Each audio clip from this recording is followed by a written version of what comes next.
2, 3, 1, 2, 3. 1, 2, 3.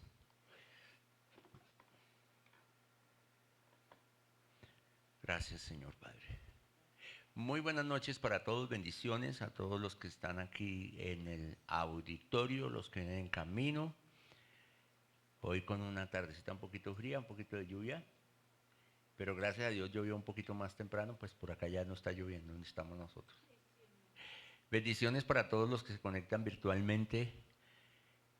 Ya aquí estuvimos orando para el inicio de la clase, pero vamos a orar con los que se están conectando en este momento de manera virtual. Padre, te damos gracias en el nombre de Jesús por esta noche de bendición en que nos preparamos para aprender más de tu palabra. Señor, danos sabiduría, inteligencia y gracia para entender tus propósitos, Señor. Hoy vamos a ver esta clase de introducción al Antiguo Testamento. Y, Señor, te pedimos que sea enriquecedora y sea de edificación mutua, que tú hables a través de tu palabra a nuestros corazones. Te damos gracias por cada uno de los alumnos, por cada uno de los hermanos que se esfuerza, Señor, por aprender más de ti y que se esfuerza también para agradarte y crecer en su vida cristiana y también en su ministerio y su llamado que tiene para servir como cada uno de nosotros, tus hijos. Padre, te damos gracias en el nombre de Jesús. Alabamos y bendecimos tu nombre. Amén y amén. Bien, hermanos, espero que ya esté la mayoría de los hermanos conectados en este momento. Vamos a proceder a ver un, un video que la hermana nos hace el favor de enviar ahorita en este momento al grupo, al WhatsApp. Les voy a pedir por favor que lo vean. Dura más o menos 10, 12 minuticos. Es muy importante que lo vean y le pongan mucha atención porque esta es como la introducción a lo que son estas dos clases que vamos a tener de Antiguo Testamento. De manera que vamos a tratar de ponernos de acuerdo porque aquí lo intentamos hacer, pero la tecnología no nos permitió compartirlo. De manera que la solución que vemos es que lo van a tener ahí en el WhatsApp, está en el link de YouTube, lo pueden ver y una vez que lo veamos todos, regresamos de nuevo a, al tema. Entonces, listo. ¿Ya están ahí conectados algunos? Sí. Ok. La pastora Lomarina aquí nos va a ayudar a ir como coordinando. Si quieres, bájale un poquito el volumen al teléfono para que no haga retorno. Listo. Entonces, mi hermano, me avisas cuando ya, listo, yo voy a listarlo aquí también para que empecemos un poquito como, como igual. Permítame un segundito porque no lo tenía aquí, lo voy a listar. Permítame un segundo, por acá lo tengo. Ay, caramba.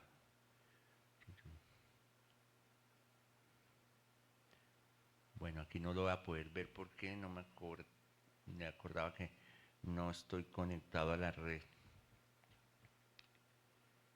Hermano, ¿me puedo conectar acá a la red? Permítame un segundito. Lo pueden ir viendo. Lo pueden ir viendo ustedes mientras nosotros aquí hacemos la parte tecnológica.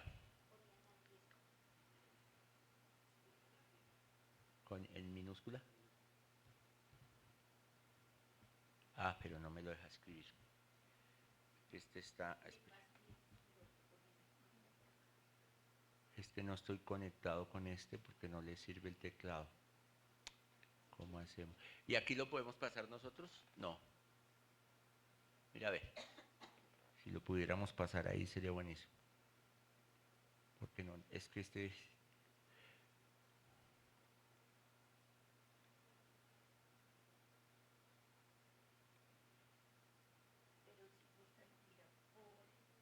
Ah, pues miremoslo en el teléfono. Sino que hagamos el ejercicio todos, mejor dicho. No, como está en el grupo, tú estás en el WhatsApp, la hermana está en el WhatsApp. El Nuevo Testamento. El Kikor, ¿cómo estás? Dios te bendiga. Mi pastor, regáleme 2 minutos, yo voy a estar desde aquí, desde donde yo estoy conectado, voy a tratar de ayudarle Ok, para que pueda proyectar el video, ¿listo? bueno, Deme 5 minutos si quiere, vaya avanzando en la clase y yo ya le ayudo a ver perfecto. cómo hago para que el hermano Arquimedes pueda proyectarles el video a todos, ¿listo? Deme unos 2 minutos. Y que lo podamos proyectar de pronto aquí Sí, también. señor, sí, señor, Listo, sí, gracias, señor. Ticor, gracias. Ah, bueno, ya escuchamos al hermano Héctor, maestro Héctor. Gracias a Dios que ahí está entonces, ahí en Que los está formada por dos ingenieros. grandes colecciones, el Antiguo Bueno, y ya el está Nuevo sonando ahí. Testamento. La palabra testamento se refiere a una relación de pacto. Listo. Ahí mientras ellos van Si cuadrando, abres la Biblia en el índice, verás que está formada por dos grandes colecciones, entonces, el como Antiguo les y el decía, Nuevo mis hermanos, Testamento. La palabra testamento se refiere a una relación de pacto, estas de lo dos cual tratan grandes ambas colecciones colecciones. están muy enlazadas Ellas porque cuentan una historia épica y introducen a la Biblia, complicada de recuerden la que relación de pacto de introducen a la Dios con Biblia Israel y con toda la introducen a humanidad. la Biblia a principios El del mes Antiguo pasado. Testamento es llamado Tanaj en la tradición judía. Y ahora Es una vamos a ver colección unificada de rollos compuesta de 39 cómo siguen textos operando las israelitas que abarcan del más Nuevo de 1000 Testamento. años. Entonces se En complementa contraste, mucho. La todos los estructura de Biblia 27 por libros lo del Nuevo general es lo que ya Testamento fueron vimos, escritos en un pero ahora periodo de vamos entre un poquito 30 más y 40 en años. cuanto al Antiguo Todos fueron Testamento. escritos por la primera generación de Porque seguidores de es Jesús. importante para todo Desde estudiante muy temprano, las comunidades mirar, cristianas empezaron a reunir estos tener un textos y a panorama leerlos junto con el Antiguo Testamento como del una Antiguo sola historia Testamento. que lleva a Entonces, Jesús. obviamente, El son Nuevo temas Testamento amplios, comienza son con temas 4 extensos. libros narrativos la Biblia en el índice, que juntos se conocen como el Evangelio. Un poco más Cuentan la historia de la vida, muerte y resurrección de Jesús de Nazaret como un y anuncio de trascendente, buenas pero a nuevas. medida que se A va estos les sigue una quinta obra avanzando narrativa por llamada pues, Hechos de los debe ir Apóstoles. haciendo las Aquí, el Jesús investigaciones, de resucitado manera que, bueno, comisiona a los el Nuevo apóstoles, Testamento, una palabra que significa los muy enviados, práctico quienes son y, nombrados y aún así representantes de Jesús para esparcir las buenas nuevas trabaja algo que acerca es de un Él poco a extenso. través del mundo antiguo. Entonces, Después de Hechos, viene una colección de nosotros cartas de podemos ver parte de que la los Biblia apóstoles. es Estas una fueron escritas para proveer enseñanza y dirección para las comunidades locales de seguidores de tiene una Jesús, unidad. llamadas iglesias. Todas estas Hay 13 cartas del clases apóstol bíblicamente Pablo y no están ordenadas conforme fueron recibieron y escritas, encajan sino de la en más larga momentos a la más específicos, corta. encajan unos con Luego otros. está la carta a los hebreos, escrita por un asociado de los apóstoles, cercano Otros pero anónimo. puntos se consideran Después están las cartas de Santiago, inspirados Judas, y Pedro y así Juan. seguimos. Y los 2 demás fueron hermanos de continuaban. Jesús y 2 estuvieron entre sus primeros Entonces, seguidores. El último libro del Nuevo Testamento es el como que es Apocalipsis, personal. una carta a Cada 7 uno puede iglesias que estudiarla. revela una palabra Y profética de también, consuelo retador pues, para todos los eh, seguidores de Jesús. para que esto Así que esos son los libros del Nuevo Testamento. Pero, ¿de qué hay se tratan? algunos ¿Y cómo se conectan con posiblemente el que Antiguo se Testamento para formar una sola estudiar historia? en el Antiguo Testamento. Piénsalo así. La Biblia es una larga y Sabemos que épica la palabra narrativa de con Dios múltiples nunca va a movimientos o terminar. actos. El Antiguo Entonces, Testamento cuenta la primera serie de actos que te fue el proveen de primero. todo lo que necesitas para Ya el darle Nuevo sentido a la Testamento historia es que el sigue. carácter de Dios. Los temas centrales y el conflicto de la Digamos, trama están primero. ordenados El en Antiguo patrones de Testamento diseño. revela Entonces, el en el Nuevo carácter de Testamento, Dios todos estos son retomados y llevados hacia y lo Jesús, revela de una quien es la manera culminación de diferente las como lo historias. hace el Nuevo Déjame Testamento. mostrarte lo que quiero decir.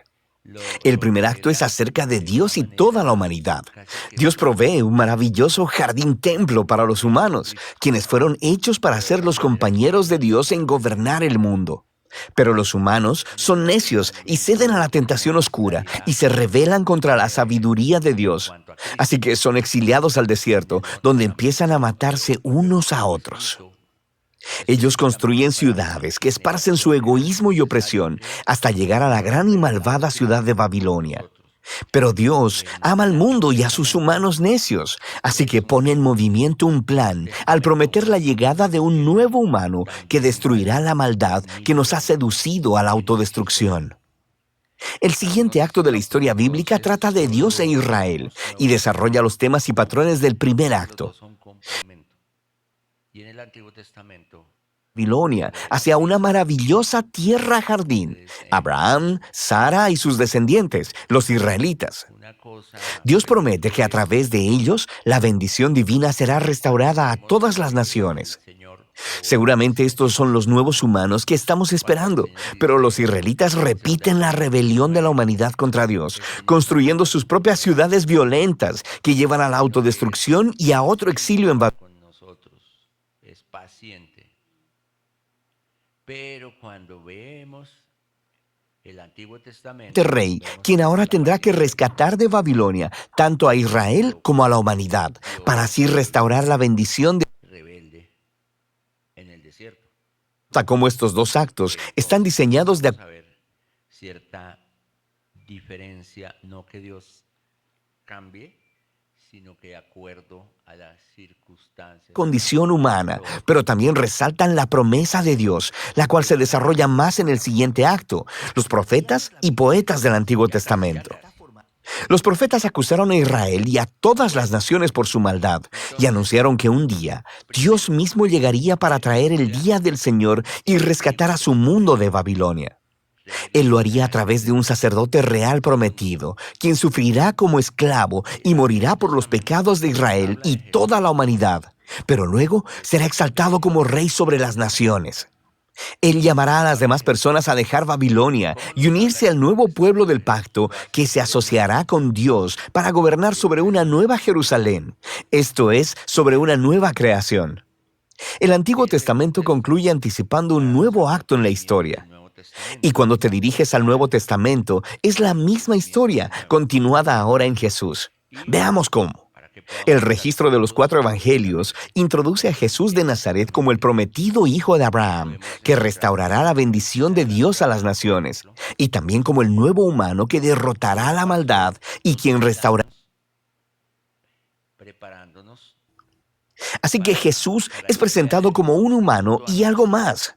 Él iba anunciando la llegada del reino prometido de Dios y habló y actuó como si fuera el rey divino de Israel. Pero en lugar de llamarse rey, Jesús se refirió a sí mismo como el Hijo del Hombre, esto es, el humano que actuaría como siervo. Los evangelios están declarando que en Jesús, el Dios de Israel, se ha hecho el israelita fiel y el verdadero humano que todos fuimos creados para ser, pero que hemos fallado. La misión de Jesús era confrontar la oscura maldad que acecha detrás de la maldad de la humanidad, seduciéndonos al egoísmo, la violencia y la muerte. Pero, ¿cómo derrotas esa clase de maldad? La sorprendente respuesta en los evangelios es que Jesús derrotó nuestra maldad, permitiéndole asesinarlo en su trono paradójico, la cruz, donde Jesús murió por la maldad y el pecado de la humanidad. Y ahí es donde Él vivió lo que enseñó, que la no violencia, el perdón y el amor sacrificial son las cosas más poderosas del universo.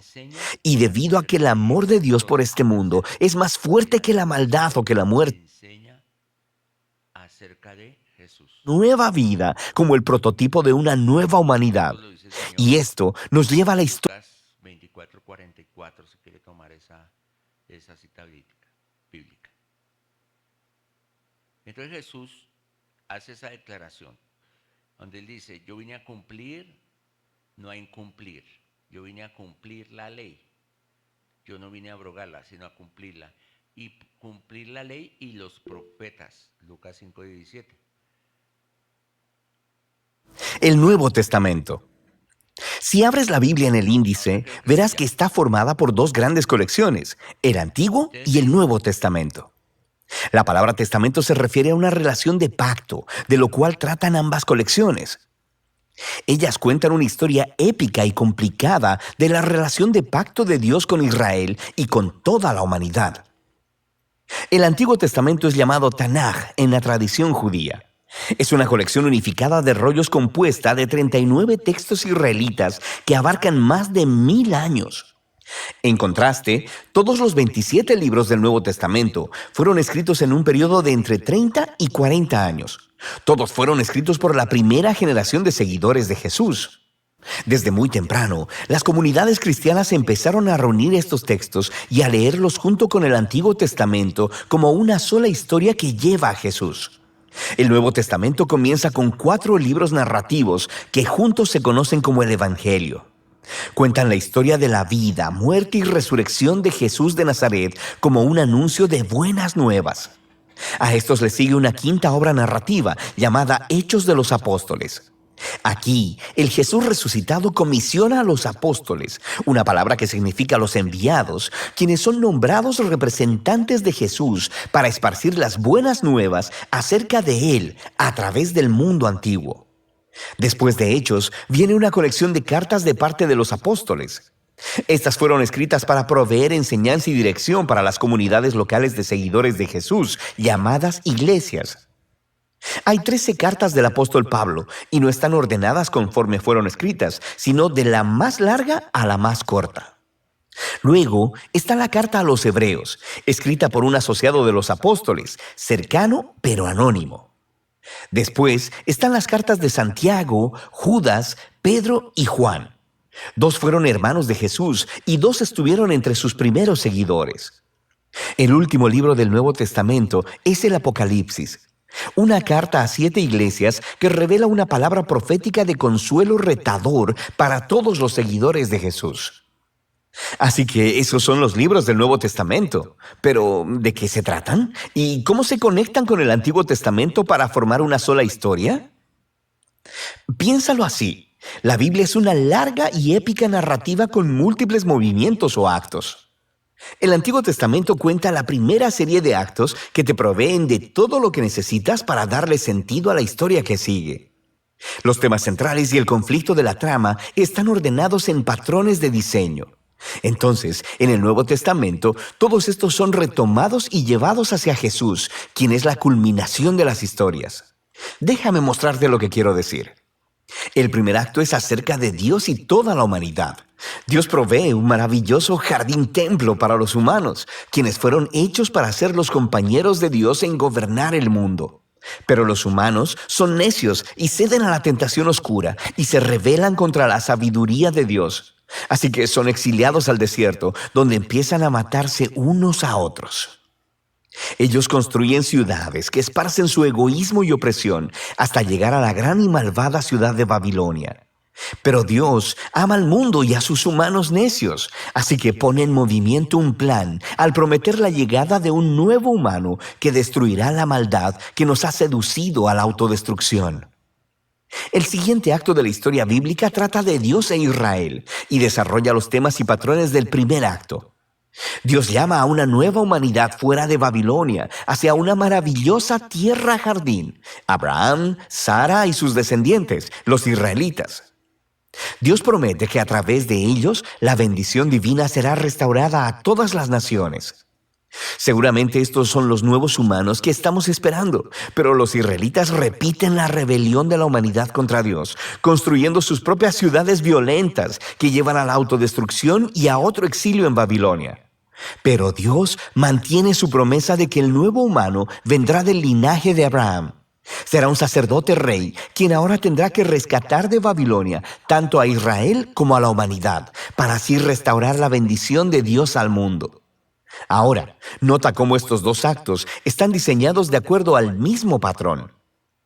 El segundo acto es una versión más larga y violenta del primero, y juntos exploran la trágica condición humana, pero también resaltan la promesa de Dios, la cual se desarrolla más en el siguiente acto, los profetas y poetas del Antiguo Testamento.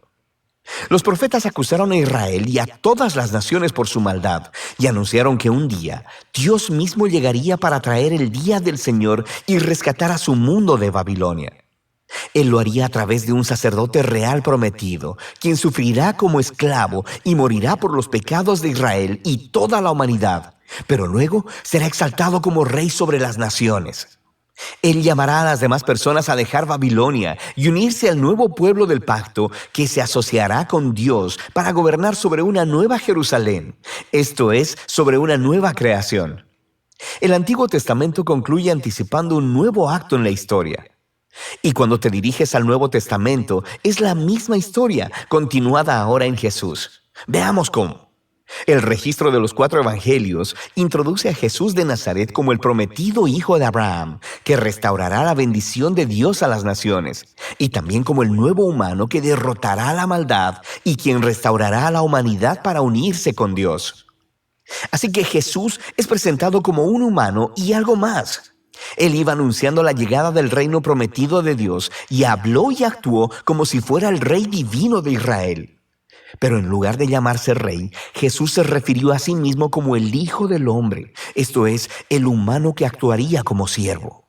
Los evangelios están declarando que en Jesús, el Dios de Israel, se ha hecho el israelita fiel y el verdadero humano que todos fuimos creados para ser, pero que hemos fallado. La misión de Jesús era confrontar la oscura maldad que acecha detrás de la maldad de la humanidad, seduciéndonos al egoísmo, la violencia y la muerte. Pero, ¿cómo derrotas esa clase de maldad? La sorprendente respuesta en los evangelios es que Jesús derrotó nuestra maldad, permitiéndole asesinarlo en su trono paradójico, la cruz, donde Jesús murió por la maldad y el pecado de la humanidad. Y ahí es donde Él vivió lo que enseñó, que la no violencia, el perdón y el amor sacrificial son las cosas más poderosas del universo. Y debido a que el amor de Dios por este mundo es más fuerte que la maldad o que la muerte, Jesús fue levantado a una nueva vida como el prototipo de una nueva humanidad. Y esto nos lleva a la historia de Hechos. A través del Espíritu, Dios empodera a los seguidores de Jesús para esparcir la vida y el amor de Jesús en el mundo, conforme invitan a las personas a dejar su vieja humanidad y unirse a la familia multiétnica de Jesús, una nueva humanidad. Aquí es donde las cartas de los apóstoles encajan en la historia. Aquí, los apóstoles se dirigen a las primeras comunidades cristianas y muestran cómo las buenas nuevas de Jesús, el Rey resucitado, cambian la historia y deben moldear cada parte de nuestras vidas. También explicaban las buenas nuevas, recurriendo constantemente a las historias del Antiguo Testamento y las historias de Jesús, mostrándonos cómo ver nuestras propias historias como parte de la épica historia bíblica. Toda la humanidad está atrapada en un exilio babilónico, pero Jesús vino para crear un nuevo hogar. Todos estamos viviendo en diferentes clases de esclavitud egipcia, en el egoísmo y el pecado, pero Jesús murió como el Cordero de la Pascua para liberarnos hacia la tierra prometida. Nuestra vieja humanidad está sujeta al polvo de la muerte, pero la resurrección de Jesús abrió un nuevo futuro para una nueva humanidad. Vivimos aquí en la era de maldad presente, pero a través de Jesús y del Espíritu, una nueva creación ha sido abierta aquí y ahora. Esto nos lleva al libro de Apocalipsis, en donde la historia bíblica completa confluye en imágenes y simbolismos poderosos. Jesús es presentado como un cordero inmolado lleno de sangre, que es exaltado como el divino Rey del mundo. Él está sacando a su pueblo de la esclavitud y el exilio en Babilonia. Y conforme ellos resisten la influencia de Babilonia, podrían tener que sufrir junto con su líder inmolado. Pero cuando sigues al Rey resucitado, ni siquiera la muerte puede prevenir la llegada de la nueva creación, que aquí es presentada como el jardín templo de la Nueva Jerusalén, el verdadero hogar de la humanidad después de su largo exilio.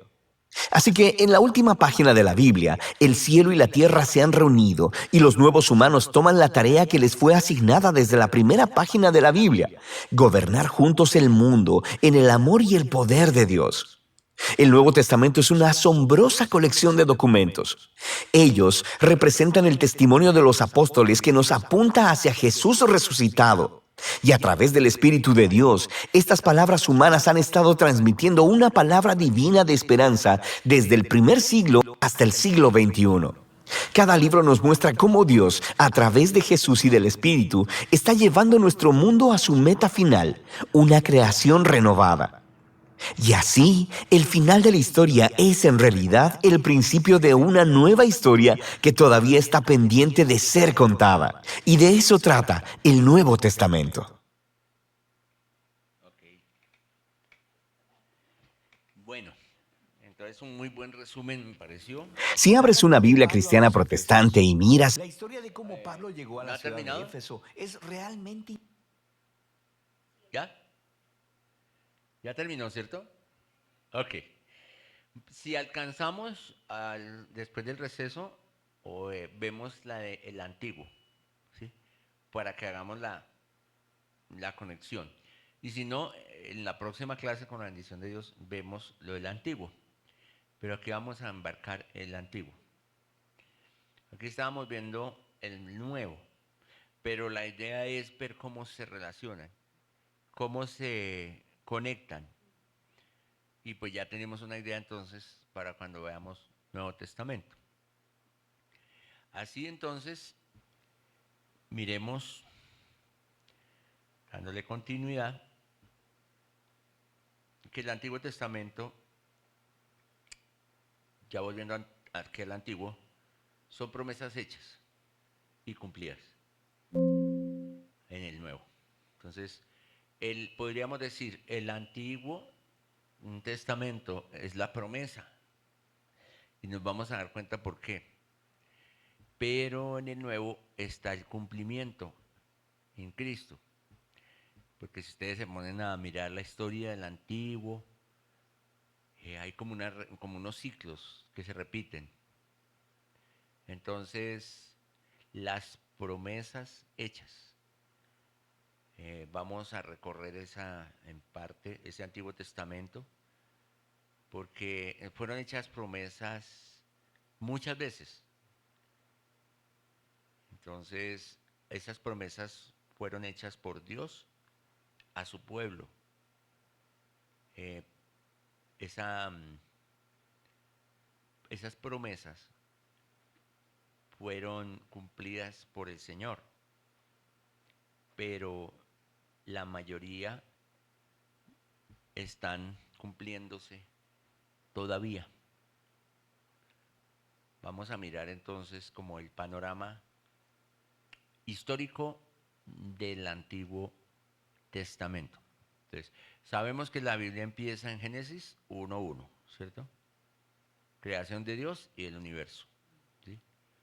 Eh, ya luego vemos los relatos que va desarrollándose, como la caída y todo esto, y las cosas empiezan de mal en mal, o sea, empiezan bien pero terminan mal por causa de el pecado. Entonces empieza allí en Génesis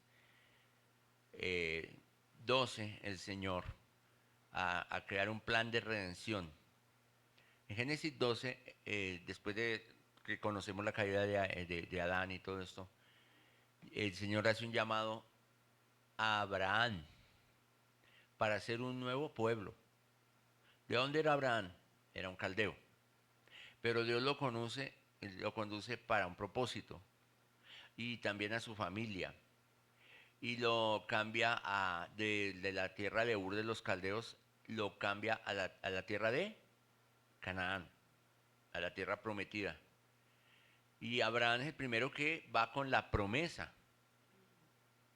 Entonces, finalmente en Abraham, el padre Abraham, es padre de Israel.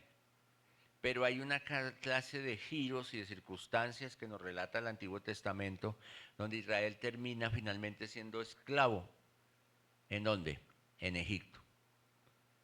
Y ya conocemos la historia.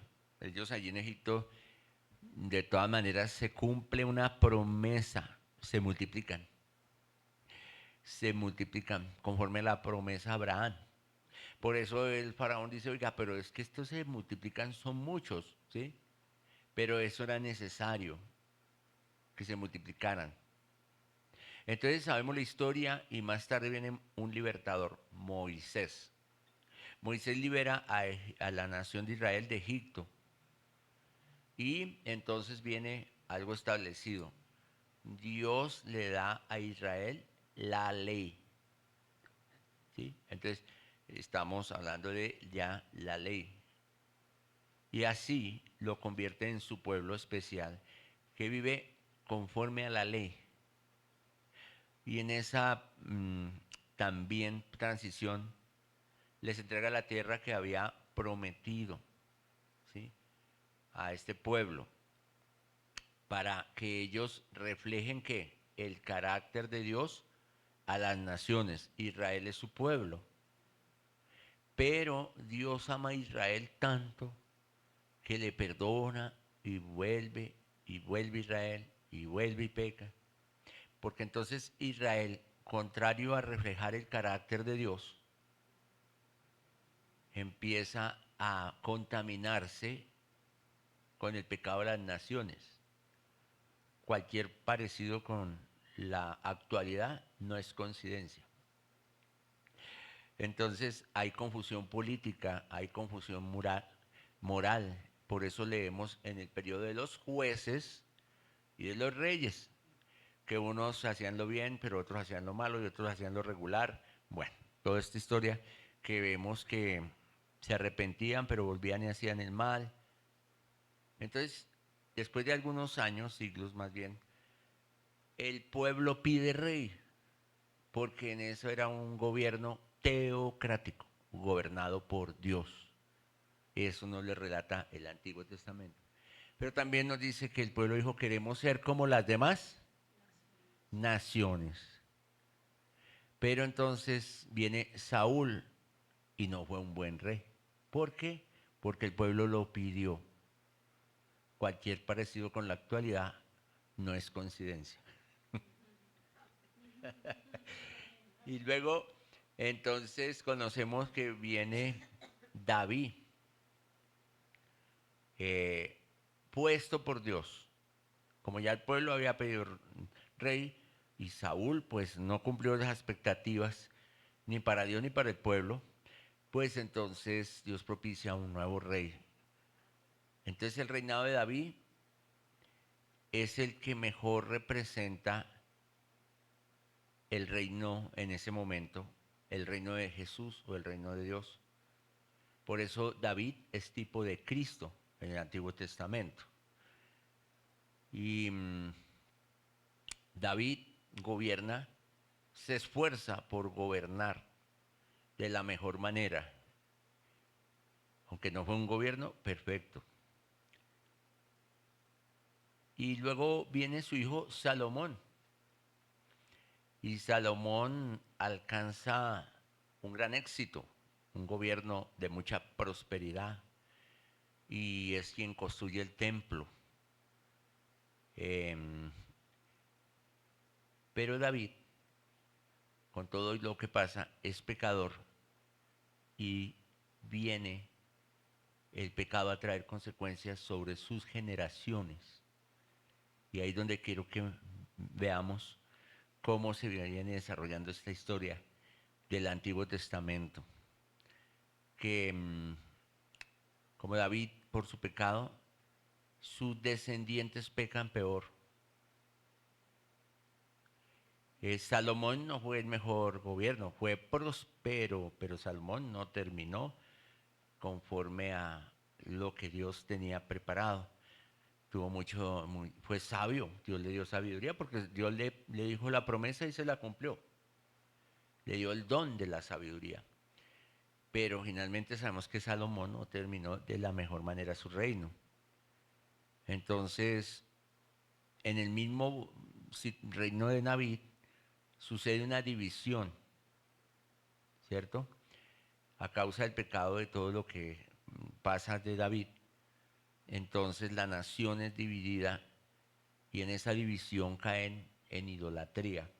Hay guerra civil entre Judá e Israel, hasta que finalmente Dios toma control de nuevo en el asunto, destruye al imperio asirio.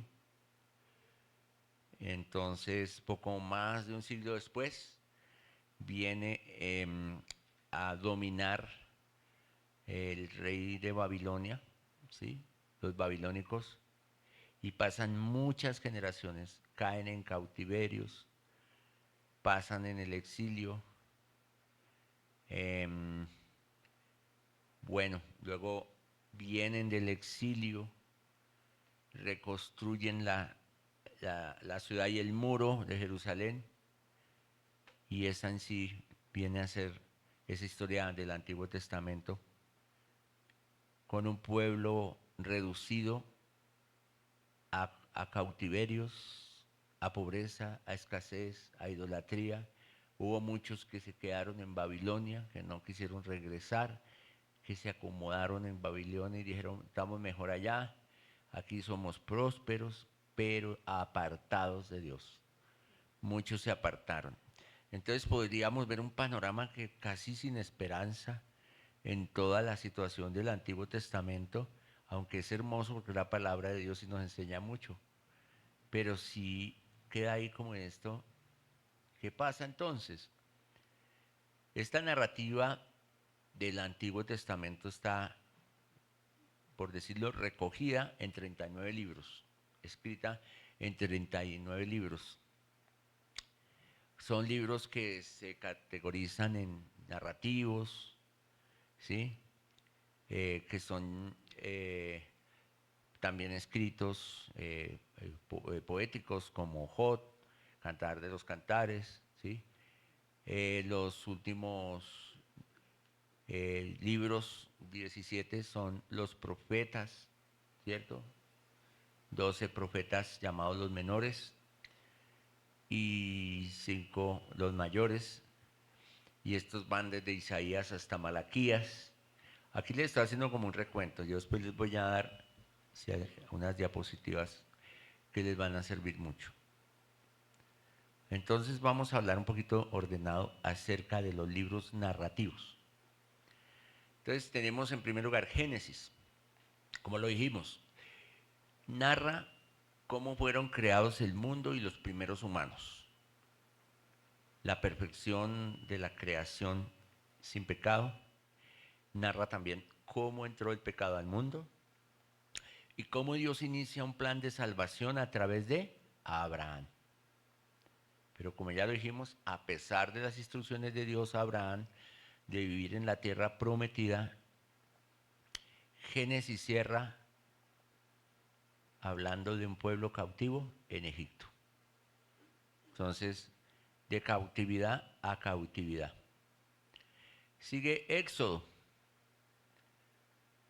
De estos descendientes de Abraham ahora esclavos en Egipto, así empieza Éxodo a narrar, a relatar. Pero constituye también Éxodo la gran entrada de Dios al escenario mundial mientras se encamina a la nación de Israel para traerla de vuelta a su tierra. ¿Sí? Luego encontramos Levítico. Levítico es un relato de las leyes de Dios. Presenta la ley, cómo Dios a través de Moisés y cómo administra las leyes al pueblo en el desierto. El tema central de Levítico es la santidad y obviamente la obediencia. Números cuenta la historia del pueblo en su viaje hacia la tierra prometida, su rebelión y la constante fidelidad de Dios. Entonces, el viaje hacia la tierra prometida, la rebelión y la constante fidelidad de Dios hacia su pueblo. Y también, pues, por eso se llama Números, es un libro de estadísticas. Deuteronomio es como la segunda entrega de la ley. Deuteronomio nos habla de nuevo de la ley y por eso deutero quiere decir segundo. Viene de ahí la palabra deutero, que quiere decir segundo, y nomos, que quiere decir ley, segunda ley. Josué. Josué describe la conquista de la tierra prometida unos 400 años después de la salida del pueblo de Dios. Imagínense, 400 años después. Jueces. Jueces es el relato triste de la Biblia.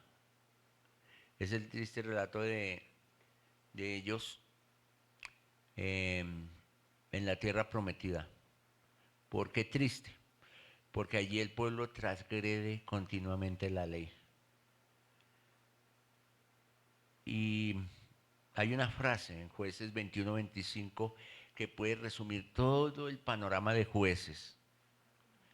Jueces 21-25 dice: en estos días no había rey en Israel y cada uno hacía lo que bien le parecía.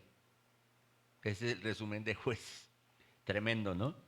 La situación allí en este momento. Luego viene Ruth.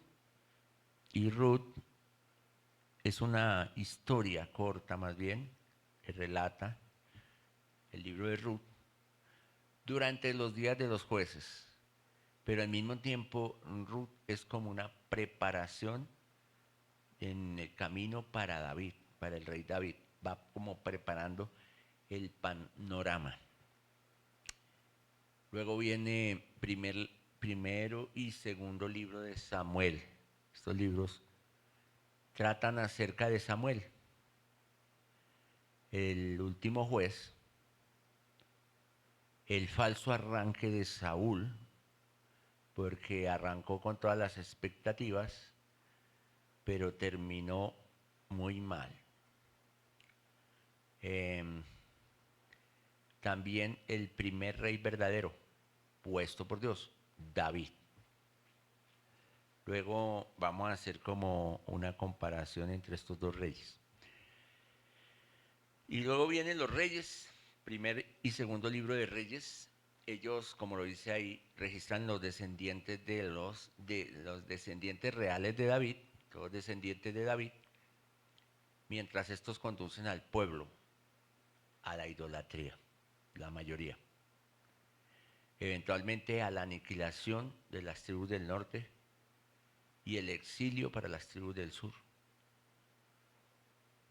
Luego vienen Crónicas, primer libro y segundo libro de Crónicas. Cuentan la misma historia.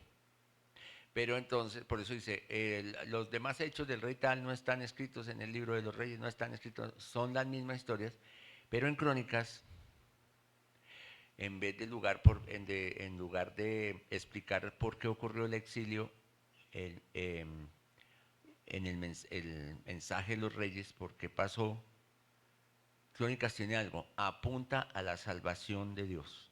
Crónicas apunta a la esperanza en la salvación final de Dios. Entonces los últimos 3 libros de historia o históricos tratan acerca del exilio y el regreso del exilio.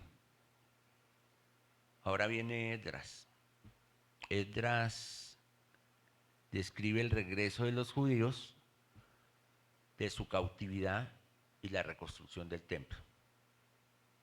Nehemías continúa la historia al describir la reconstrucción de los muros de Jerusalén. ¿Voy muy rápido? Bueno, igual tranquilos que yo todo esto luego lo vamos a ver despacio. Nehemías continúa la historia al describir la reconstrucción de los muros de Jerusalén. Y entonces este Nehemías es como un cumplimiento parcial, por decirlo así, o un anuncio de cumplimiento de las promesas de Dios. Un cumplimiento parcial, de las promesas de Dios. Esther es el último libro histórico y Esther es un relato acerca de la providencia de Dios para los judíos durante el exilio. Y hemos leído Esther, ¿cierto? Pues esto es un resumen, compendio, porque pues ustedes ya han leído Esther, si no la han leído, pues la tarea es que lean la Biblia, porque aquí pues no podemos ponernos libro, porque mire, así nomás, esto es extenso, profundo. Entonces, pero es un panorama lo que estamos haciendo. Entonces, vamos a mirar los escritos. Los libros digamos, de la mitad del Antiguo Testamento son literatura sapiencial, o sea, lo que es como proverbios, poemas, ¿sí? Devocionales, también constituye literatura ceremonial del templo. Entonces, son los poéticos. Jod es la historia acerca de un hombre justo que es probado por Dios, ¿cierto? Jod, hombre justo, probado por Dios. Los salmos, oraciones poéticas de alabanza, confesión y lamento a Dios. Por eso es que los salmos son tan hermosos, que hasta son cantados, ¿no? Porque son cantos, son poesías, pero también son confesiones y son también lamento a Dios. Y ven los proverbios. Y los proverbios pues encierran en sí la sabiduría que Dios le dio a Salomón, aunque no todos son de Salomón, pero hay unas recopilaciones de asuntos prácticos de la vida. Por eso es tan bueno leer proverbios, ¿no? Usted puede hacer un ejercicio. No sé, algunos hermanos lo hacen, yo también. Cada día, como son 31, cada día, por ejemplo, hoy es 3, leemos proverbios 3. Mañana es 4, proverbios 4. Es muy bonito. Y proverbios traen una enseñanza también, como toda la palabra, muy especial. Está también entonces Eclesiastés. Probablemente fue escrito por Salomón. Lo que más apunta es que fue escrito por Salomón. Y Eclesiastés pues narra la búsqueda de un hombre por el camino de la felicidad y la importancia del mundo. Entonces es ahí donde habla de todas esas reflexiones que he visto que esto acontece debajo del sol a todos. ¿Sí, sí ve? Es como esas reflexiones en medio de todo como hasta filosóficas, pero inspiradas por Dios. Y Cantares, o el Cantar de los Cantares, que es la colección de canciones de amor entre un novio y su novia. Cantares es un libro romántico, pero obviamente que también está hablando de la connotación de la iglesia y del Señor Jesucristo. Ahora, los profetas. Entonces, esta colección de libros, última colección de libros del Antiguo Testamento, son 17 libros y presentan la opinión de Dios de la historia de Israel. Es la opinión de Dios de la historia de Israel. Y específicamente hablan acerca de la desobediencia del pueblo. Acerca de la desobediencia del pueblo. Y empecemos pues Isaías, ¿no? Isaías fue un profeta que habitaba en el reino del sur, y el reino del sur era llamado Judá. Entonces, Isaías habitaba en Judá. Los primeros 39 capítulos son profecías que conducen o que hablan del cautiverio. Hablan de la cautividad. Hasta Isaías 39. Los siguientes capítulos apuntan todos a futura restauración y redención. Entonces hasta el capítulo 39 Isaías es cautiverio, o habla de cautividad. Y del 40 en adelante, por eso cambia el panorama, habla de redención y restauración. Luego viene Jeremías.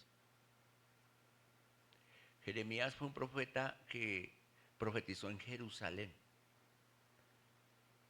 cuando Jerusalén estaba sitiada. Y Jeremías continuó profetizando en una situación muy terrible de Jerusalén, y profetizó durante 7 años después de que la ciudad cayera en el año 586 antes de Cristo. Jeremías, ese es el que llaman el profeta llorón. 586 antes de Cristo. Luego viene Lamentaciones. Y como lo dice la palabra, es el lamento de Jeremías, también es de Jeremías. Y es el lamento de Jeremías por la destrucción de Jerusalén. Es el profeta que Dios pone en ese oficio. Luego viene Ezequiel. El profeta Ezequiel profetizó en Babilonia durante este tiempo y profetizó acerca de la futura caída de Jerusalén y la última restauración de Dios a su pueblo. Y está Daniel.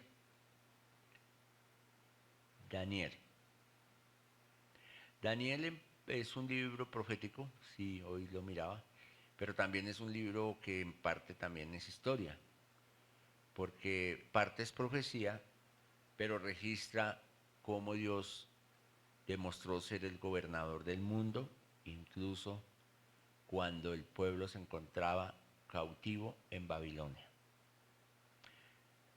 Y Daniel también cautivo en Babilonia junto con otros, Sadrach, Mesach, Abednego. Allí en medio de todo esto el Señor mostró su poder y cómo Él gobierna sobre todas las naciones. Y viene Oseas. Oseas profetizó al reino del norte. Y el reino del norte es Israel. Entonces recordemos, el reino del norte es Israel. El reino del sur es Judá. Oseas profetizó en Israel al mismo tiempo que Isaías, es contemporáneo de Isaías. Y habla de la esposa adúltera. ¿Se acuerdan? Que el Señor le manda a Oseas una misión tan rara para ejemplificar a Israel, a una prostituta. Ese Oseas le tocó muy difícil. Entonces, allí Oseas es como un vivo ejemplo de la infidelidad de Israel con el Señor. ¿Cómo lo estaba viendo el Señor? ¿Con qué ojos estaba viendo el Señor a Israel? Luego viene Joel. Joel predicó acerca del juicio venidero de Dios y lo hizo en Israel o en el reino del sur. Joel predicó en Israel sobre el reino del sur. Pero también que la bendición de Dios vendría cuando viniera el arrepentimiento. Joel predicó sobre arrepentimiento y profetizó sobre ello. Pues realmente casi que podemos decir que este es una norma, por decirlo así, en todos los profetas. Es un bosquejo para la mayoría de estos profetas. Juicio, arrepentimiento, salvación, perdón. Amós también es un profeta contemporáneo de Isaías. Y Amós predijo el juicio y la restauración del reino del norte, o sea, de Judá. Amós predijo el juicio y la restauración del reino del norte. Abdías. Abdías comunicó su profecía de juicio contra los vecinos de Judá, contra Edom. Abdías comunicó su profecía de juicio contra Edom, vecinos de Judá. Jonás. Jonás fue llamado a profetizar a la ciudad de Nínive, que quedaba en Asiria. Y ya sabemos que huyó y fue tragado por un gran pez, pero allí dentro del gran pez, ¿qué hizo Jonás? Oró. Se arrepintió, fue liberado y obedeció. La situación de Jonás es muy relacionada con también la resurrección, ¿sí? Porque estuvo allí, pero luego finalmente salió. Yo creo que Jonás tuvo que morir dentro de ese pez. Eso es lo que yo creo. porque es que no es fácil. Pero algo pasó allí y él logró de parte de Dios misericordia y se cumplió lo que el Señor quería con Nínive. Miqueas, tremendo profeta. Miqueas profetizó al mismo tiempo, contemporáneamente, con Isaías y con Oseas. Y Miqueas fue un profeta que habló a Israel y habló a Judá. Y fue un profeta desafiante, ¿no? Valiente. Nahum. Nahum vivió un siglo después que Jonás. O sea, ¿cuánto es un siglo? ¿100 años? 100 años después que Jonás. Y 100 años después que Jonás, Nahum proclamó el juicio venidero de Dios para Nínive. Y un futuro rescate para Judá. Sigue Habacuc. Habacuc preguntó a Dios por qué las cosas malas le suceden a las personas buenas y las cosas buenas a las personas malas. Eso le preguntó Habacuc. Yo no sé si nosotros nos habremos preguntado eso. Entonces la respuesta de Dios fue un llamado a la fe y la confianza en la promesa de restauración. Entonces Habacuc habla sobre la fe y la confianza en la promesa de la restauración. Sofonías. Sofonías prometió que vendría juicio sobre Judá mientras los llamaba al arrepentimiento. Y hay unos últimos 3 profetas que profetizaron después del exilio, cuando vino la reconstrucción de Jerusalén y sus muros. Después del exilio, del tiempo oscuro, en esa restauración se levantaron 3 profetas, Ageo, que cumplieron labores específicas y encadenadas una con la otra, o concatenadas una con la otra. Ageo animó al pueblo a continuar con la reconstrucción del templo. Por eso dice, esas casas de ustedes que están artesonadas y no sé qué, y el templo de Dios, ¿se acuerdan? Entonces los llama a decirles, bueno, ¿qué pasó? Llegaron hasta aquí y dejaron el templo descuidado. Entonces Ageo es usado para que el pueblo continúe con la reconstrucción del templo, que tiene mucha significancia con la relación con Dios, obviamente. Zacarías profetizó 2 meses después de Ageo. O sea, eran ahí del mismo tiempo. 2 meses solamente después de Ageo. Y Zacarías presenta una serie de sueños que le revelaba el Señor, sueños fuertes que atacaban al letargo religioso, al estupor que el pueblo estaba viviendo. Pero también Zacarías predijo la era del Mesías. Es profeta mesiánico también, porque tiene mucha relación con la era mesiánica. Y viene Malaquías, que es el último. Y Malaquías también atacó la apatía religiosa del pueblo, prometió un Mesías venidero y fue el último profeta del Antiguo Testamento. Bien, ¿cómo vamos hasta ahí? ¿Bien? ¿Muy rápido? Bueno, este es un panorama, luego vamos a mirar estoy construyendo ahí unas diapositivas que van a dar más luz. Entonces el Antiguo Testamento nos enseña que todas las personas son pecadoras. Y la trama del Antiguo Testamento nos lleva a la conclusión de que las personas no son capaces de lidiar con el pecado por sí mismas, ¿sí? Porque Adán y Eva pecan. Y por ello Dios como que dice borrón y cuenta nueva y comienza de nuevo con Noé, ¿cierto? Y comienza la historia de Noé, aunque muchos no le creyeron. él se fue con su familia, pero él y sus descendientes pecan, aún a pesar de todo. Dios escoge una familia para bendecirla, pero esa familia también peca. ¿Sí? Y al milagroso rescate de Israel de Egipto por parte de Dios, ahí cuando los saca de Egipto, en el desierto solo siguen quejas y rebelión. ¿Sí o no? La llegada a la tierra prometida solamente hace cosas que empeoran.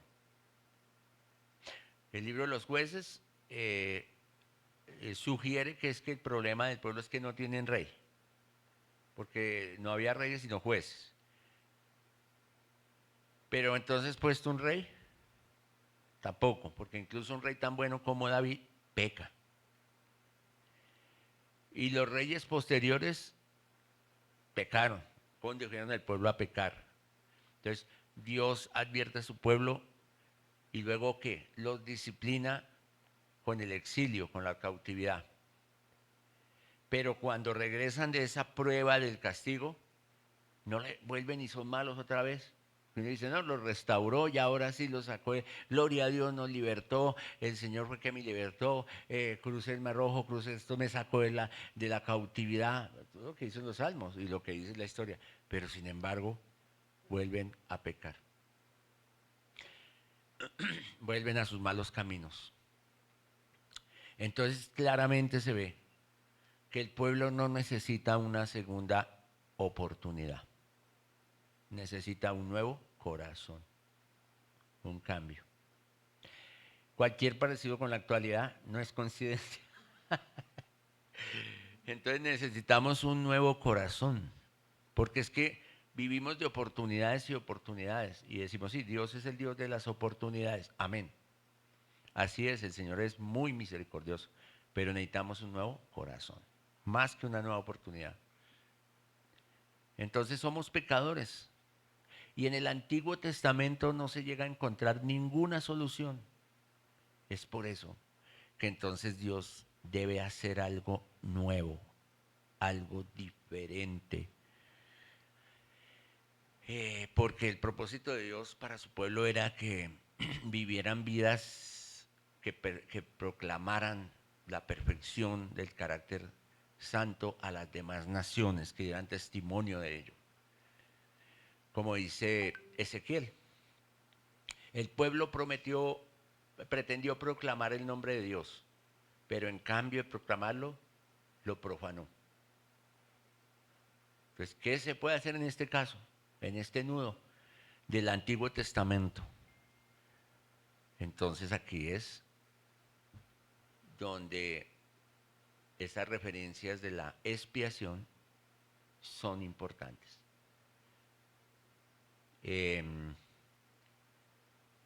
Yo creo que ya vamos terminando y tenemos un pequeño receso para que descansen. Quiero terminar un poquito acá. Entonces, la palabra expiación viene de un origen anglosajón que significa ser uno, expiación. Entonces, esta palabra se utiliza en una serie de circunstancias para describir la expiación en el Antiguo Testamento. Pero de todas ellas la más prominente expiación es el sacrificio. Sacrificio. Entonces los pecadores podían buscar restauración de su relación con Dios por medio de sacrificios. Entonces vienen sacrificios. Pero luego Noé demuestra que el sacrificio, ¿cómo demuestra Noé que el sacrificio agrada a Dios? Realmente la obediencia. Pero bueno, miremos a Abraham. El sacrificio de Abraham es un carnero porque él fue obediente y iba a sacrificar a su único hijo Isaac, ¿cierto? Pero viene un carnero. Entonces ahí en el Antiguo Testamento ya viene la iglesia, la imagen del sacrificio de un sustituto y como la primera Pascua, el carnero. Un sustituto por el cual la ira de Dios fue apartada. Entonces las leyes sacrificiales de lo que nos habla Levítico introdujeron la idea de un sustituto. Y también no solamente sustituto, sino un sustituto que llevara la culpa, un sustituto que llevó el castigo que nosotros merecíamos, un sustituto penal que hizo la expiación, donde el castigo no era servido, sino más bien el castigo traía expiación y traía una restauración. Eso mismo hacia el pueblo. Entonces está la idea del sacrificio que tienen los del Antiguo Testamento. Por eso después el cambio al Nuevo fue tan fuerte, ¿sí? Para muchos. Pero primero, el sacrificio le estaba enseñando sobre santidad y le estaba enseñando de pecado y de lo grave del pecado y la consecuencia mortal del pecado. Les estaba enseñando que con la expiación se lograba, cuando un inocente moría, se lograba expiación por un culpable. Entonces tomaban a un animal inocente, digámoslo, limpio, y era la expiación por los pecados. Y los sacrificios eran apropiados cuando la persona que ofrecía el sacrificio se daba cuenta de que la ofrenda no era suficiente para expiar sus pecados. Por eso el salmista muchas veces dice, contra ti solo he pecado. Salmo 51:4. Obediencia quiero, no sacrificios, dice el Señor. Entonces los sacrificios no eran eficaces, salvo por la gracia y misericordia de Dios. Entonces la inefectiva naturaleza de los sacrificios se ve constantemente en el Antiguo Testamento. No había un sacrificio perfecto, no había. Al contrario, el pueblo podría haber dejado de ofrecer sacrificios. Hebreos 10:1-3 dice que en su lugar estos sacrificios imperfectos resaltaban el hecho de que Dios es santo y que el pecado nos separa de Dios. Entonces el Antiguo Testamento nos da la reflexión de que todo esto que hicieron, por más esfuerzo que se hizo, no era suficiente. Entonces Malaquías termina diciendo algo, el último profeta. Dice que él hará volver el corazón de los padres a los hijos y el corazón de los hijos hacia los padres. No sea que venga y hiera, yo venga y hierra la tierra con maldición. Maldición. Todavía bajo maldición en el final. Sigue hablando de maldición. Entonces la pregunta sería, ¿cuál es la salida? ¿Cómo Dios perdona la iniquidad? Y de ningún modo Dios tendrá por inocente al malvado. Entonces, ¿cuál es la salida? ¿Cómo es posible? ¿Hay esperanza? Entonces, ahí nos habla el Antiguo Testamento, toda la historia de la promesa. Cómo Dios perdona la iniquidad, cómo toda esa parte del Antiguo Testamento nos viene a hacer una connotación de Cristo. Y cómo todas estas generaciones tras generaciones ven el ciclo de pecado sin haber una salida hasta Malaquías, que termina diciendo, yo haré volver el corazón de los padres hacia los hijos, de los hijos hacia los padres. Luego todo este contexto del Antiguo nos va a decir algo. Las piezas encajan perfectamente con el Nuevo. Antiguo Testamento, sombra del Nuevo y de Cristo, de lo que había de venir. Y entonces conecta ahí en el video de la perfección de Cristo en nosotros. Amén. Bueno, vamos a descansar. Son las 8:15. Su merced me dice cuánto tiempo. 10 minuticos. ¿Sí? 10 minuticos, ¿está bien? Vamos, hermanos, a descansar unos 10 minuticos. Y de ahí vamos a pasar a ver unas diapositivas. Amén, amado apóstol. ¿Ah? ¿10? Ah, bueno, sí. Le entendía 10 minuticos.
¿Listo?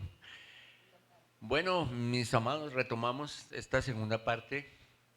Eh, Nos queda una media horita para mirar. Esta franja ya es como en diapositivas, como haciendo ese panorama del Antiguo Testamento, de todo lo que hablamos ahora, relacionado de una manera más didáctica, digámoslo de esa manera. Entonces, ya tienen ahí, ellos están viendo, ¿cierto? Ok, ustedes están viendo ahí la primera parte que dice Panorama del Antiguo Testamento, primera parte o primer curso, la ley. Continuamos con la siguiente diapositiva. Entonces, en esta parte del Antiguo hay tres fuentes de conocimiento. La razón,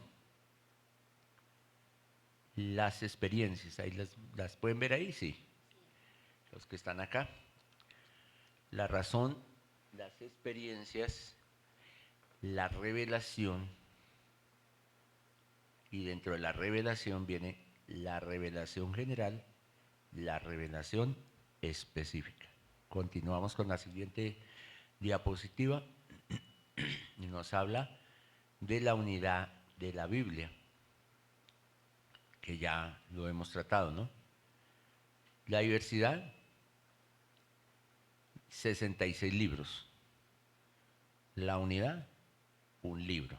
¿Ven? Ahí las que están acá, ahí ya lo pueden ver. 66 libros. Y la diversidad nos habla de 40 escritores. La unidad nos habla de un autor, Dios. La diversidad nos habla de varias historias. La unidad nos habla de un esquema. La diversidad nos habla de libros con temas propios, cada libro. Pero la unidad nos da un solo tema, la salvación, Jesucristo. Entonces podemos decir que la Biblia es como un rompecabezas. Cada libro es una pieza eh, del rompecabezas, pero todos forman un solo conjunto. Todos están relacionados uno con el otro. Siguiente, aplicaciones de la unidad. La Biblia es completamente exacta. La Biblia es enteramente relevante. La Biblia nos ha sido revelada del modo más eficaz.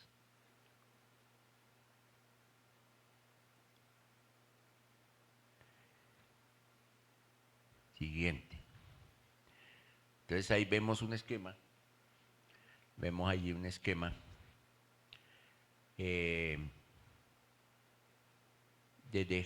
Como la base, como Génesis, ¿sí? Del capítulo 1, 1.1, digamos, Génesis 1.1 a Génesis 2.3. ¿Nos habla de qué? De la historia de la creación. Génesis 1.11, digamos, nos habla de la historia ¿qué? De la historia primitiva, a partir del Génesis 1, capítulo 1, versículo 11. Ahora, viene luego como el enlace entre Génesis a Deuteronomio, hablándonos ¿qué? De la ley. Y entonces podremos decir que sobre esas bases está el Antiguo Testamento. Y sobre base del Antiguo Testamento está el Nuevo Testamento. ¿Listo? Ahí ya lo vemos. Ahí lo pueden, si hay alguna pregunta o algo, lo pueden hacer. Me dicen cuándo para poder cambiar. ¿Listo? Siguiente. la historia de la creación. Entonces, perdón, con los permisos de los que están voy a voltear un poquito para explicarles aquí también a los del salón. Habemos un cuadro, ¿no? No formada, no estaba llena en cuanto a la creación. Entonces, toda esta base, en el día 1, ¿qué no estaba formado? La luz, ¿cierto? Pero fue formada la luz. En el día 2, ¿qué sucedió?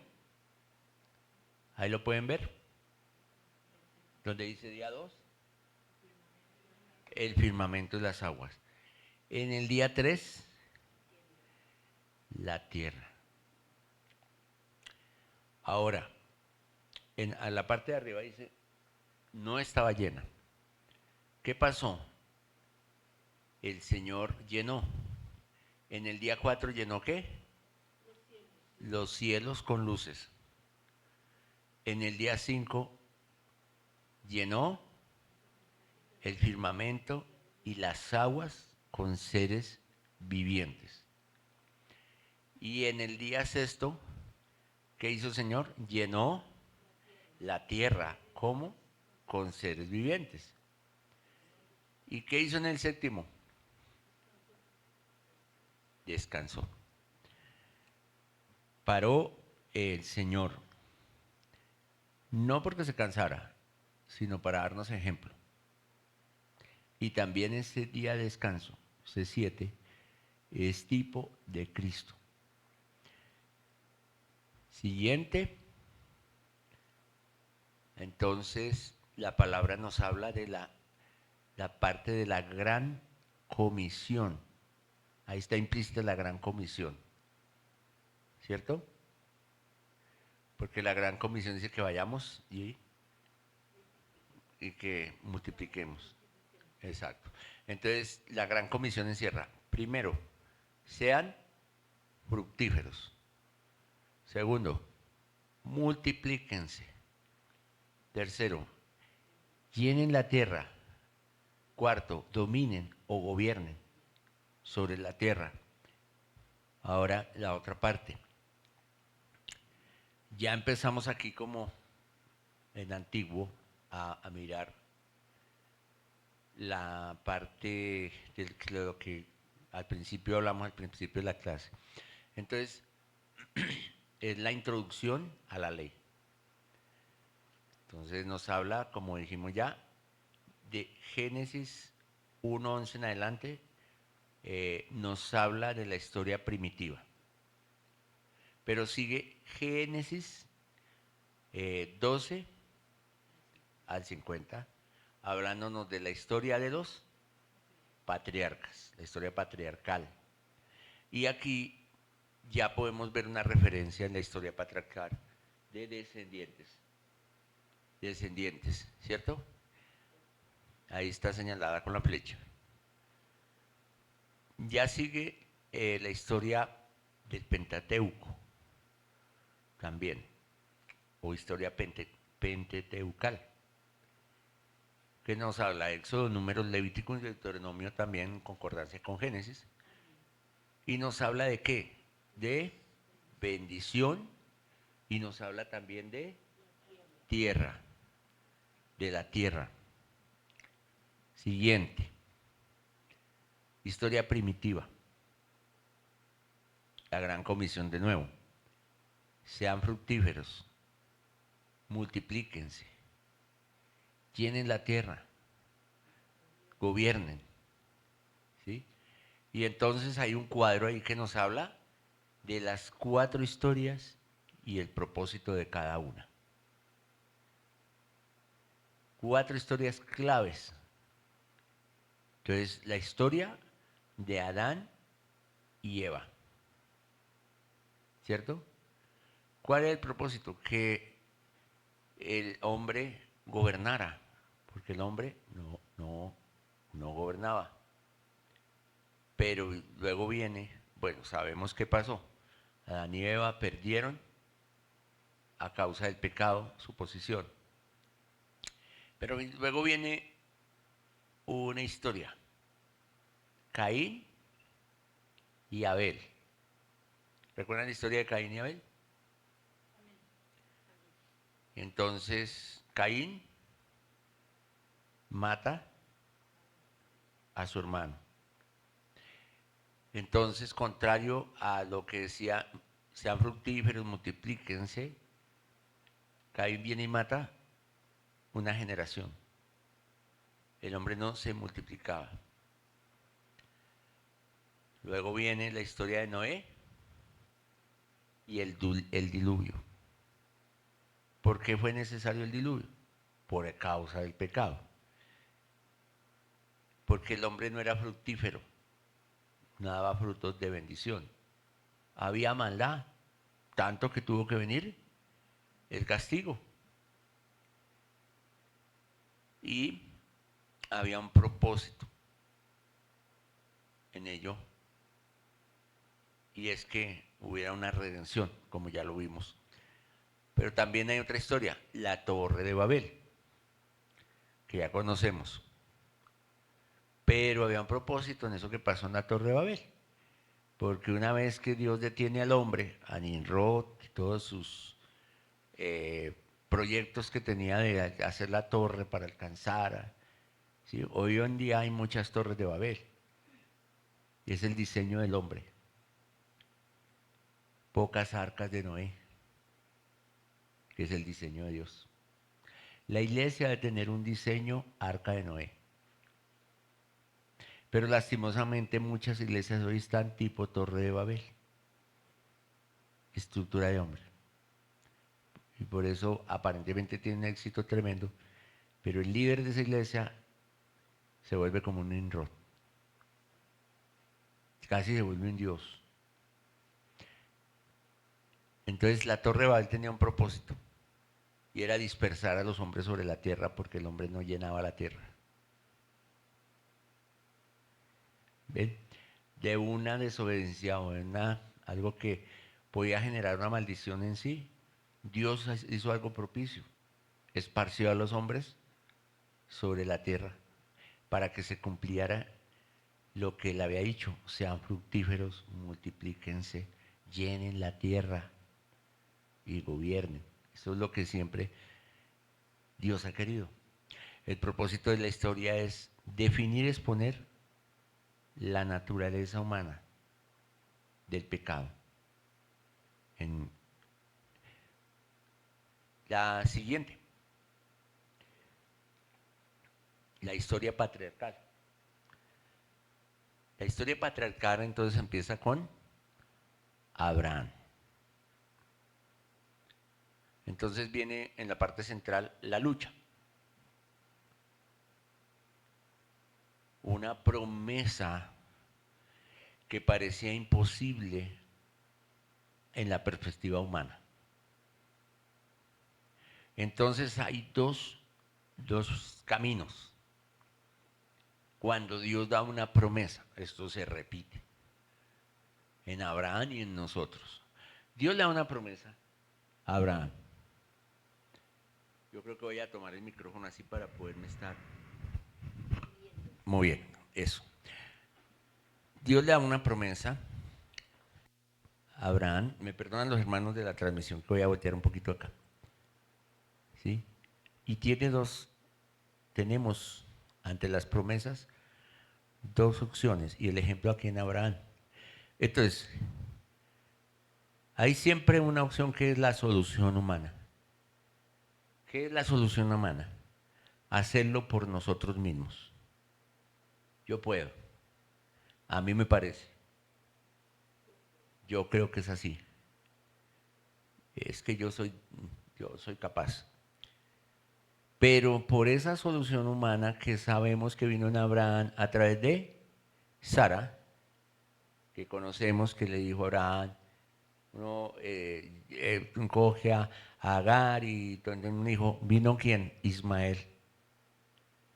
Entonces, esta solución humana trajo como sí a un Ismael a través de Agar, y ya conocemos que vino una división y sabemos la historia, un fracaso. hasta los días de hoy viviéndose, ¿no? Conflicto israelí, árabe-israelí. Ahora, hoy se nos presenta en la historia patriarcal del Antiguo Testamento que hay otra solución y que esta debería ser la que teníamos de primero, pero generalmente nosotros nos vamos primero por esta y después decimos, ay no, es que era por este lado. Pero la solución que Dios quiere que digamos es primero tener fe en la promesa. Y cuando ya hubo la fe, entonces sucedió lo que parecía imposible ante los hombres. Sara, ¿de cuántos años? De 90 años, queda embarazada. Y viene ¿quién? Isaac, el hijo de la promesa. ¿Y cuál fue el resultado? El éxito. Vino el éxito. Vinieron los resultados. Siguiente. Entonces podríamos decir que la historia patriarcal nos habla iniciando con Abraham como la última prueba de la fe para Abraham. Y ahí está cuando él fue a sacrificar a su hijo Isaac, el hijo de la promesa, y eso dice, bueno, sacrifícalo. Pero resulta que aquí aparece, ahí alcanzan a ver, enredado en la zarza, ¿qué? El corderito o el carnerito, tipo de Cristo. La prueba de la fe trae el cumplimiento de la promesa. Siguiente. Entonces vamos a mirar un poco la historia patriarcal en cuanto a Abraham, los resultados del éxito y del fracaso. Entonces, el fracaso de Abraham, el éxito de Abraham. En su fracaso, Agar, la esclava, o la empleada, dice ahí. Su éxito era en Sara, su esposa. En su fracaso estuvo Ismael, obviamente, pero su éxito estaba en Isaac. Sin embargo, Dios tuvo misericordia de Ismael, porque no hubiera sido justo. ¿Qué culpa tenía Ismael? ¿Cuántos hijos hay hoy en día así? Y Dios, entonces, ¿qué hace? Recibe una bendición. El linaje de Ismael recibe bendición de Dios, similar a Isaac.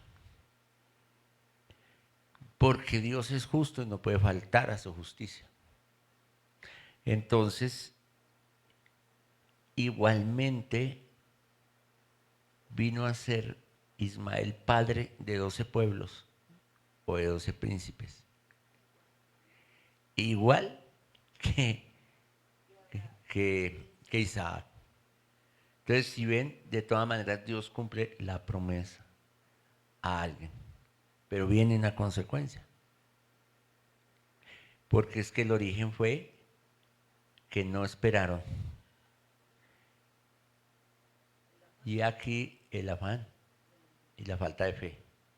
Entonces aquí Isaac también su linaje recibió un pacto eterno de Dios. Entonces aquí el Señor dice, yo lo bendeciré de todas maneras. Pero mi pacto continúa con Abraham a través de su legítimo de Isaac, como yo lo establecí desde el principio, sobre él viene un pacto eterno. Y llegó a ser padre de las 12 tribus de Israel. Entonces, de aquí del fracaso, de la línea que no era, el resultado fue las naciones árabes, que finalmente también son del mismo origen. Y aquí viene la gente del pacto, la nación de Israel. Digamos, la siguiente. La historia patriarcal en Isaac. Bueno, ahí tenemos de nuevo como la relación de qué pasó con Isaac. La siguiente. Los eventos paralelos. Vamos a mirar en Isaac los eventos paralelos entre Abraham e Isaac. Abraham sufrió un tiempo de hambre. Miremos este cuadro y analicémoslo bien. Abraham descendió a Egipto, dejó la tierra prometida sin consultar a Dios. Y en Isaac se volvió a cumplir. Hubo un tiempo de hambre en Isaac. Abraham descendió a Egipto. Se fue a Egipto sin consultar a Dios, eso lo sabemos. Pero aquí en Isaac, Dios mandó a Isaac que no descendiera a Egipto. No vayas a hacer lo mismo. No repitas. Abraham mintió y dijo que Sara era su hermana, ¿recuerdan? Pero resulta que Isaac mintió y dijo que Rebeca era su hermana. ¿Qué se ve ahí? Un ciclo generacional. Abraham fue expulsado por su engaño. Fue expulsado, ¿cierto? Eso lo sabemos. Isaac también fue expulsado por su engaño. Abraham tuvo un conflicto con Lot. Isaac tuvo un conflicto con Abimelech. Conflicto. Abraham erigió un altar a Dios. Isaac erigió un altar a Dios. La bendición y la maldición se cumplen en las generaciones. ¿Ven? Siguiente. La misma historia patriarcal ahora en Jacob. Vemos al Jacob que tuvo el sueño de la revelación de la escalera, ¿cierto? El Jacob que luchó con Dios, ese Jacob que lo llaman el ¿qué? Usurpador. La siguiente diapositiva. La historia patriarcal. Jacob. Los eventos paralelos entre Isaac y Jacob. Entonces lo mismo.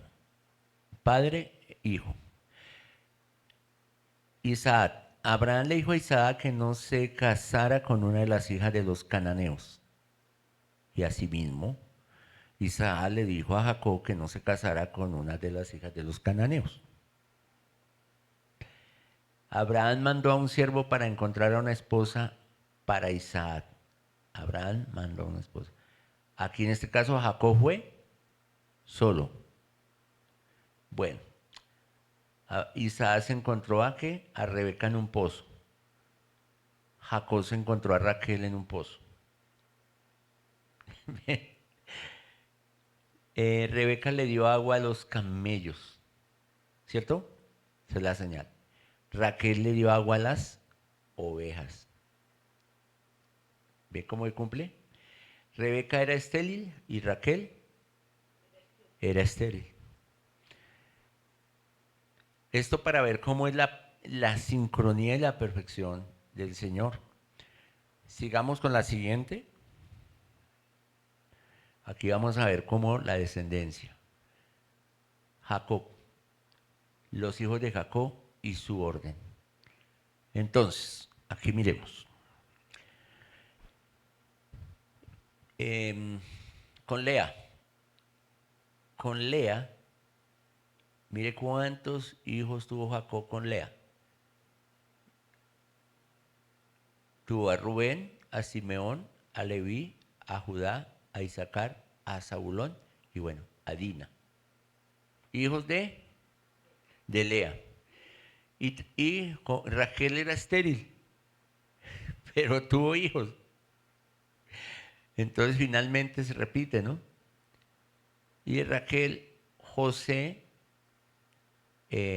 y Benoní, que es el mismo, Benjamín, que Raquel le puso Benoní, pero es Benjamín. Esta referencia está entre Génesis 29 y 30, más o menos. Ahí van a encontrar la referencia de las descendencias. Ahora también Raquel tenía una sierva que se llamaba Bilha.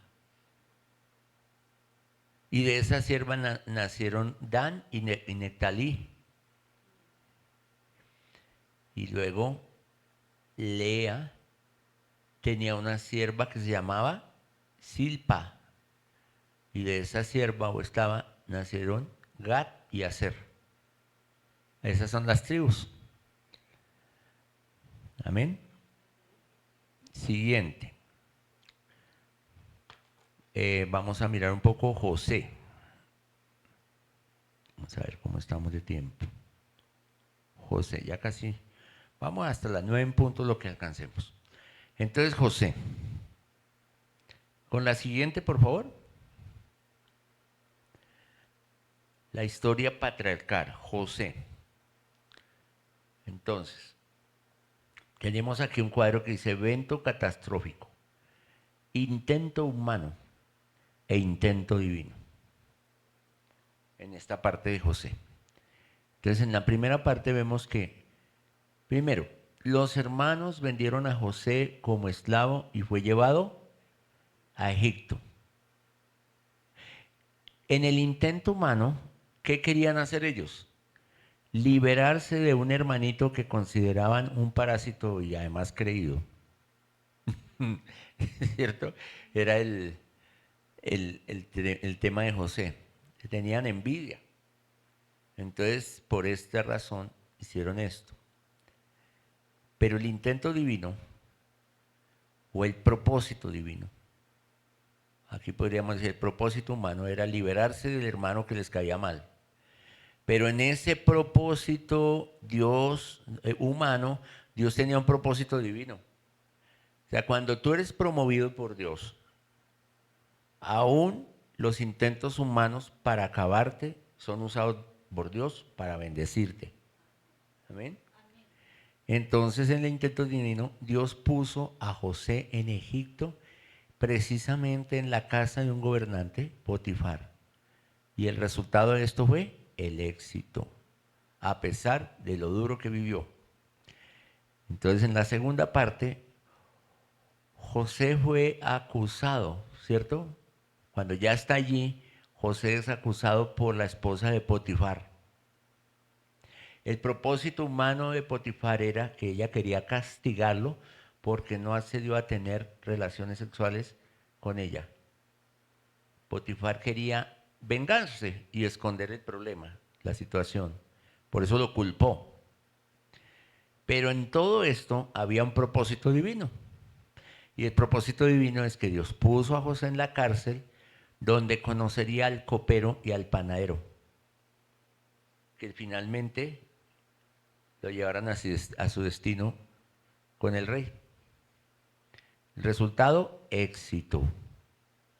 Siempre, aunque las circunstancias no parezcan ser las mejores y sean como las contrarias aparentemente, si tú estás en el propósito de Dios y caminas conforme a ese propósito, habrá éxito. En tercer punto, aquí vemos que el copero olvidó a José, ¿cierto? Ese se le olvidó. Porque ¿cuál era el propósito del copero? Quería que José, que era profeta, le adivinara su futuro. Ojo con los profetas, no nos dejemos usar como adivinos. Hay gente que nos busca solo para que le adivinemos el futuro. Y cuando una persona dice, ¿y qué le muestra el Señor de mí? Es porque esa persona no tiene comunión con Dios. Porque si yo tengo comunión con Dios, yo sé qué dice el Señor de mí. El profeta no está puesto para adivinarle a nadie. El profeta está puesto para darle un destino a la iglesia, para direccionar la iglesia. Y aquí se ve la enseñanza. Entonces, lo que quería el copero era saber su futuro. A tu vida, profeta, se acercarán muchos coperos que solamente quieren que tú el comenzón de oír y que tú le satisfagas su oído, pero se olvidarán de ti. Pero en cambio un panadero. Entonces, en ese propósito, Dios se aseguró, en el propósito divino, Dios se aseguró de que el faraón se enterara que José podía interpretar sueños en el momento preciso, exacto. Tú no necesitas andar diciéndole que eres profeta, es que yo soy profeta, es que mire, no. El Señor tiene el momento preciso para cada situación. ¿Estamos? Bueno, amén. Nos quedan 2 minutos. Y vamos a mirar esta última.